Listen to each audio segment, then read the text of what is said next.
Welcome to our channel. For those of you who are new around here, we're Pal Tiya International and we created a sculpting medium called Pal Tiya Premium that looks and feels just like clay but cures stone hard. When you started this project with me and you were there from the beginning, what were your expectations when you began this project? I'm trying to remember because I remember first seeing the maquette you'd made and then seeing sort of pictures you'd brought up of the Handanbo style, and I was really excited, and I honestly didn't really know what to expect because I'd never worked on anything to this scale, on this, just this amount of work. I'd mostly done smaller stuff, or I'd come in later on projects. But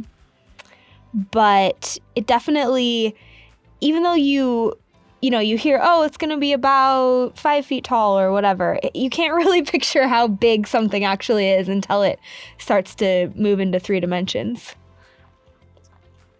So having experienced the whole process from cardboard all the way through foil up to Pal Tiya Premium, how did you feel about each of those processes? I think the cardboard part is still the part that is the most challenging for me, just based on how my brain works. Even when we're working in smaller scale stuff, I've never been good at taking 2 dimensions and turning them into 3 dimensions. But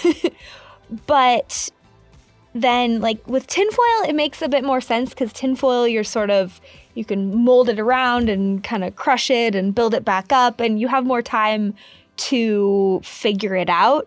Whereas I feel like with cardboard, you need to kind of already know what you're doing to some extent and have an image. Whereas, again, with the tinfoil, and then of course with sculpting, I guess the one thing I like about Pal Tiya is that by the time you get to the part where you're using the Pal Tiya, you've already done all the work with, if you've used cardboard or definitely with the tinfoil.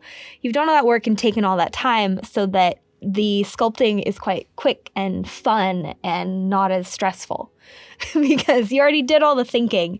Now you just get to do the fun stuff. And then, of course, as you know, my favorite part is that part at the end where you're doing all the fiddly bits and perfecting it and making sure every rock and every bit of wood grain looks exactly how you want it. Man, you spend a lot of time on rocks. Oh my God, we sculpted so many rocks. I dream about rocks. I'll never look at a rock the same way. And you never do. Once you learn to sculpt them, you give the chance for someone to observe instead of simply seeing something. That's a really good way of putting it. And yeah, I think with every new type of thing I learn how to sculpt, it gives me another perspective on the world. And that's pretty neat. And what I really liked, to go back to just the size of this project, is how we could have so many people working on it, and often at the same time. My favorite memories of when I think we had, 5 people? Yeah. 5 people working on the same sculpture at the same time. This idea that sculptors should sculpt alone in their studios and suffer. And I'm just not into that, man. I want to get as many people in there working all together on a project at once because the conversations are fabulous. Mm-hmm.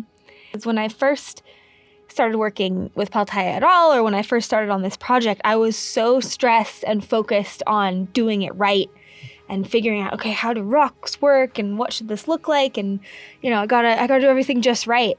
And then there was some moment when I realized that my hands had been sculpting while my mouth was talking, and I wasn't babysitting my hands every second.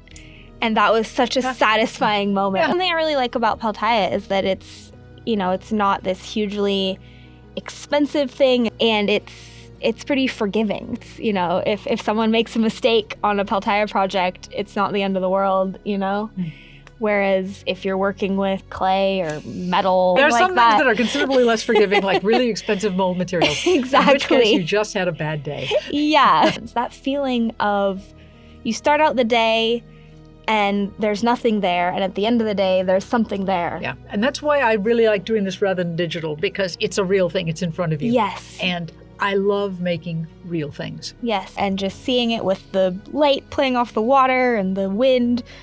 Oh my God, it was just seeing it in a location was just, it's amazing.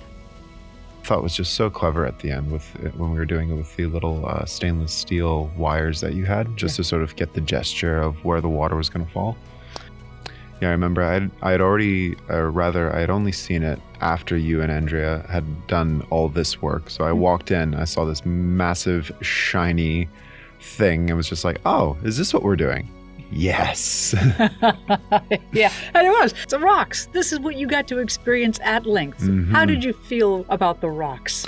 I had so much fun learning how to do it. I imagine eventually, one day in the future, I'll get tired of rocks. But in the meantime, doing all the different tricks for getting the faces and everything, learning all those different tricks, so much fun. Is that you just get it to go so quickly now, which is great. And again, just the same simple tools that we use on the rest of our big sculpts, which is, so much fun. Yeah. This was a fun night. Yeah. How much concrete did we pour again? Hundreds of pounds. Many kilos. But it got heavy. Well, we didn't want it falling over. And this, of course, is Scagliola. This is making it pretty. But look at the rocks. They read so well when they're in that semi-dry state. Yeah. They truly show the three-dimensionality of it. You then try to capture that again when you paint it. Yeah, this is definitely a technique I'd like to do some more with. Just because I love the vibrancy that we can get out of the material. So I do like my bright colors. So having experienced this almost from the beginning to the end, how did you feel about the process of building it? So as far as the process goes, it to me was, it's very similar to even when I've done smaller projects with Pal Tiya. This is by far one of the largest ones where I've ever gotten to work with the material from the beginning of a project. And yeah, it all still, regardless of scale, the process still feels very similar. And because of that, it helps build confidence when you're working with it. So I know at the beginning, just, all right, get some cardboard, figure out my shape, bulk it out with the tin foil. And then for me, the newest thing on this was learning how to sculpt the rock texture with the material. I've done some rocks before, and with Pal Tiya, it works effectively almost the same way. We just get to use the same simple tools.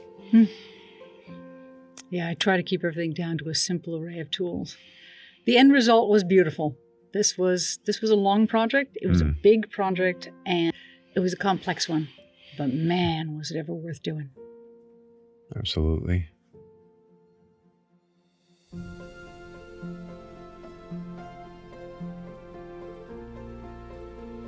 Don't forget to become a Pal Tiya Insider and get access to bonus content offers and more.